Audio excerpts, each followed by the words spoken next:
Estamos de volta com o Repórter Setorial. Olha só que interessante, a Secretaria de Mobilidade Urbana de Jacareí desafiou os motoristas e cobradores de ônibus a vivenciarem uma viagem como pessoas que têm algum tipo de dificuldade de locomoção. Vamos conferir o resultado dessa experiência, conhecida também como Sentindo na Pele. Em tempos de ativismo de sofá, pode até parecer que as pessoas em nossos círculos de amizade estão mais conscientes. E mesmo cada um de nós, em nossas conversas do dia a dia ou nas redes sociais, compartilhamos mensagens sobre a importância da igualdade social e garantia de direitos.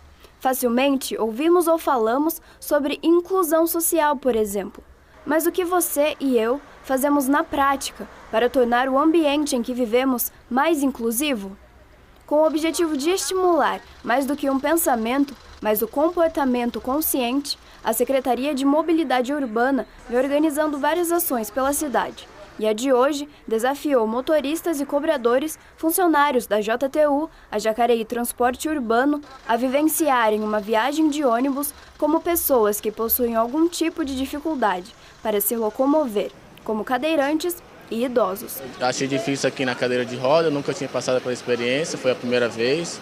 Aí hoje eu senti na pele como é que é passar por uma pessoa que tem que usar a cadeira todo dia. Na hora de descer, que a altura que fica, né, pra gente descer, a gente se sente assim, meio sem chão.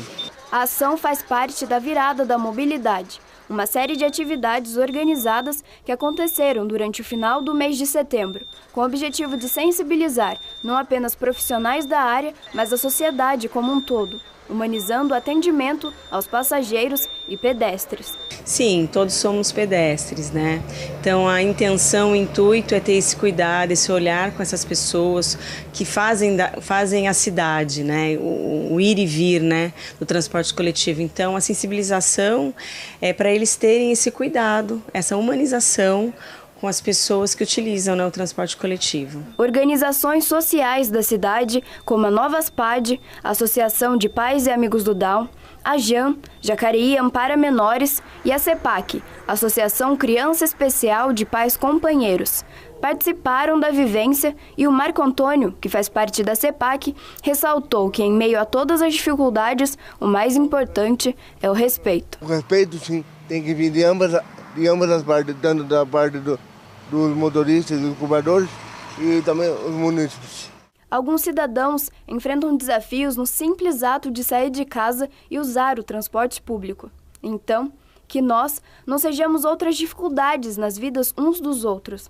Basta apenas um pouco mais de gentileza, de se colocar no lugar do outro. Seja um deficiente físico, um idoso ou uma mulher que carrega o bebê em seu colo, que todos se sintam protegidos no simples ato de ir e vir, um direito, e que a população como um todo se una como multiplicadores de generosidade, mas também de participação política e mobilização, para que os desafios diminuam na vida real e não fiquem apenas em reclamações de postagens em redes sociais.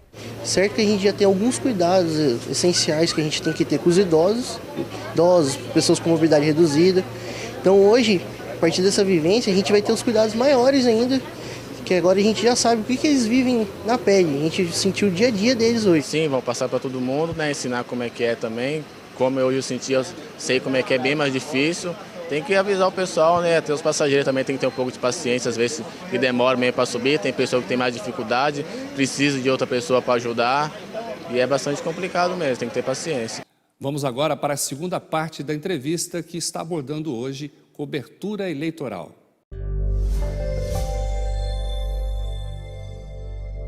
Eleições 2018 na reta final. Estamos recebendo Robson Monteiro, jornalista, professor, assessor da Câmara aqui de Pindamonhangaba, e Ednelson Prado, jornalista, especialista em marketing político, né? E temos aí uma eleição diferenciada por força das mídias sociais, que estão sendo usadas com bastante intensidade, às vezes para o bem, às vezes para o mal. E temos uma campanha eleitoral passionalizada, vamos dizer assim, como destacou o jornalista Robson, né?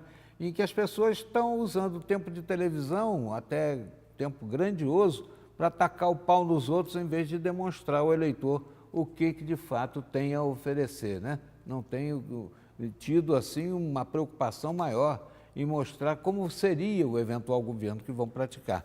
E essa coisa tem sido um tanto maléfica até para quem está fazendo esse tipo de campanha, né? Porque não está deslanchando, não. É evidente, é mais fácil atingir o povo pelo coração do que pelo cérebro, né? É muito mais fácil você desconstruir o outro do que construir a você próprio.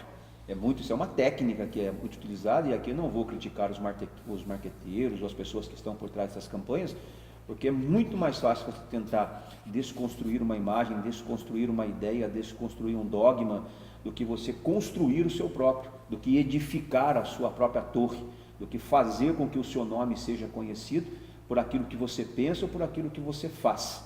Então, é nesse sentido que a propaganda, ou esse termo que a gente usa, né, de propaganda eleitoral gratuita, no rádio e na TV, fazem desta forma. Eu acho que é equivocado, não vou discutir aqui o papel dos marqueteiros, mas acho que é equivocado. Eu acho que era muito mais fácil tentar, dentro das possibilidades, usando uma rede nacional de TV, por exemplo, ou uma rede estadual de TV, fazer isso de forma adequada, mostrando aquilo que se propõe, mostrando aquilo que se quer fazer. Afinal de contas, todos nós esperamos que esse país saia de onde está e caminhe em direção a um futuro melhor.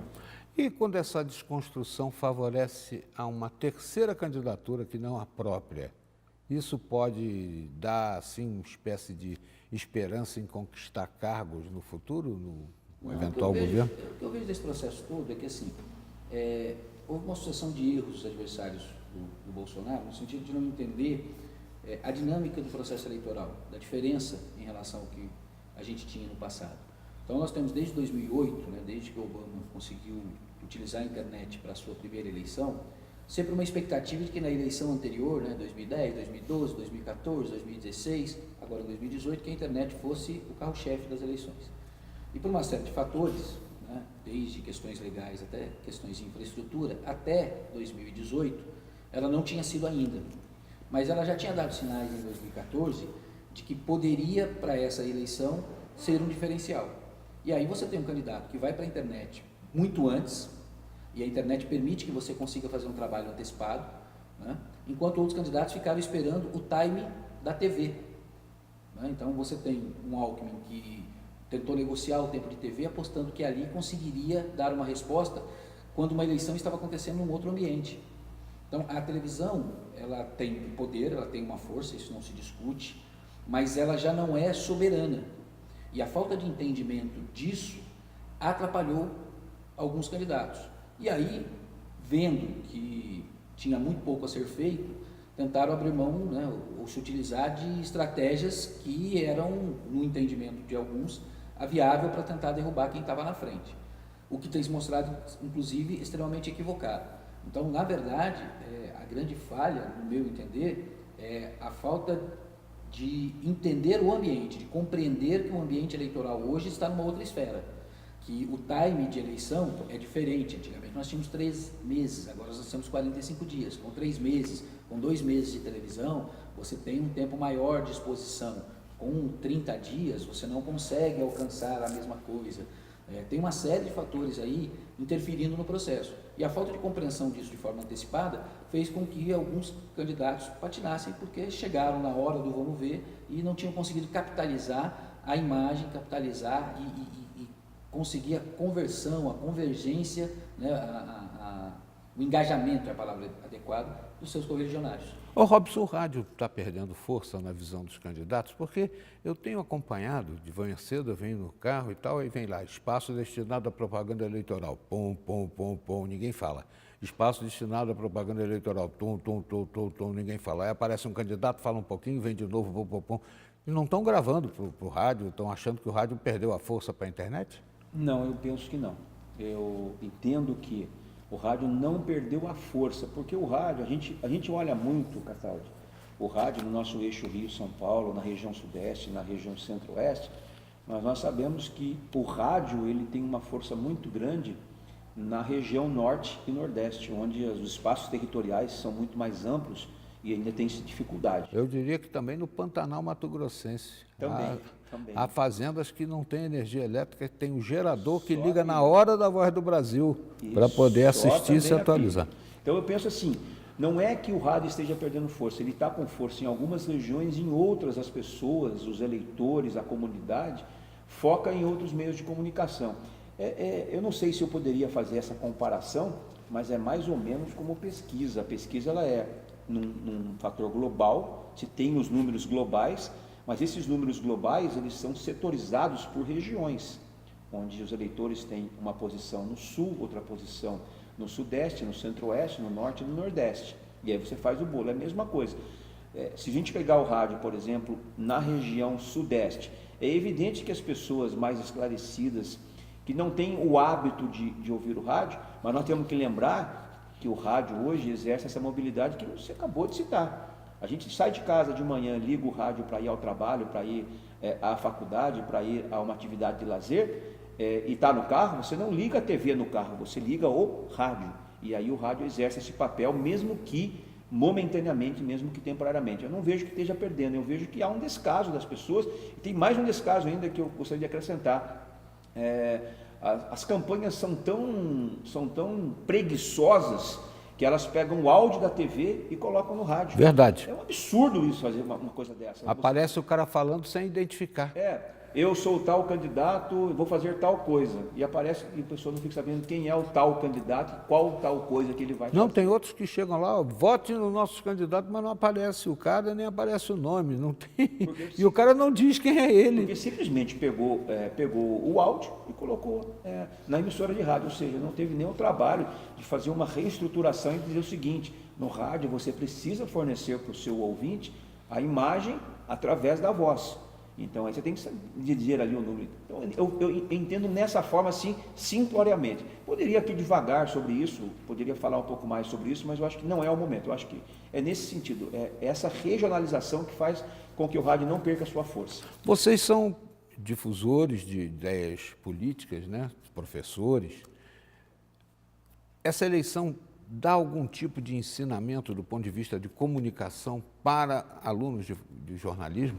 Eu acho que ela dá uma série de ensinamentos para todos, né? Na verdade, a gente, já falei isso antes, a gente só vai entender exatamente o que aconteceu nessa eleição de 2018 depois que a poeira baixar, depois que os resultados estiverem já confirmados, né? Que as emoções se acalmarem, e aí a gente vai conseguir fazer a leitura exata do que aconteceu e por que aconteceu nessa eleição.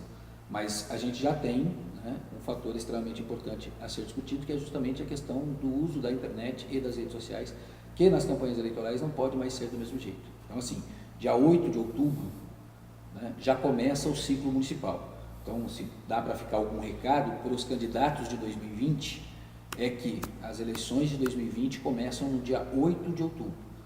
Bolsonaro, Amoedo, esses candidatos estão mostrando que quanto mais cedo você chegar, mais cedo você estiver na rede, mais testes você vai conseguir fazer para descobrir que tipo de formato, que tipo de linguagem, quais os momentos em que você vai conseguir trabalhar. Dizem os sábios que quem chega primeiro lava as mãos com águas limpas. Robson, eu tenho 30 segundos para você dizer se pretende levar essa experiência para os seus alunos de jornalismo. Não só pretendo, como pretendo também discutir, passada a eleição, passado o calor da eleição, até porque, não que a gente não possa discutir em sala de aula, mas a gente tem que discutir todas as questões, não só a eleição, como todos os processos e fenômenos sociais que acontecem na internet, para que eles entendam que não basta hoje apenas você ficar somente na superficialidade de uma internet, é preciso você aprender, primeiro, a entender o processo, segundo, a entender o meio de comunicação, que é a internet, e depois fazer comparações com os outros meios de comunicação.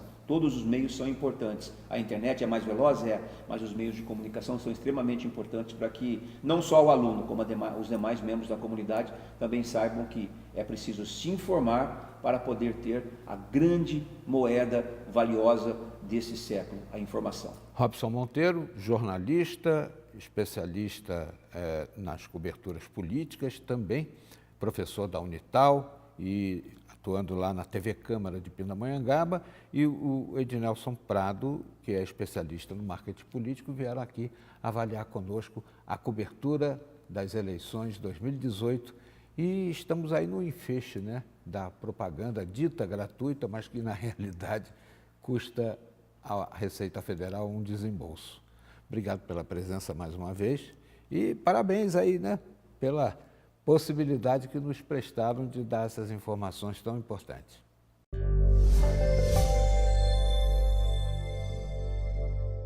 No próximo bloco, vamos saber mais sobre política na segunda parte da reportagem especial. É só um instante.